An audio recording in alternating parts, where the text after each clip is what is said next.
Estos tipos de cargas destruyen los pisos de los remolques independientemente de su antigüedad.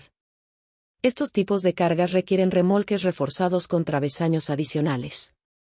Requieren remolques más nuevos, pero sin el remolque reforzado, estén preparados para daños en el piso del remolque que fácilmente podrían costar 10.000 para reemplazar. Los rollos de papel son alrededor de 6.000 estanques cada uno, incluido un montacargas grande y pesado que se agrietará y dividirá el piso. Esto incluye las cargas de agua, que generalmente se cargan en 2 tarimas a la vez.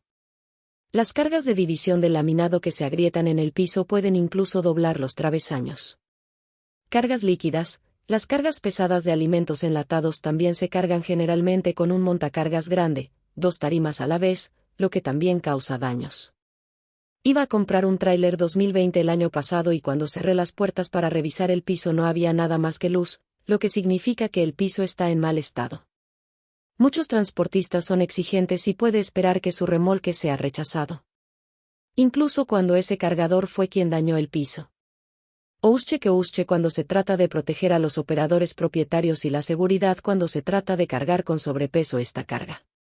Así que piense de nuevo en llevar estas cargas a una tarifa baja porque al final del día pierde y tiene que pagar la reparación del piso de su remolque.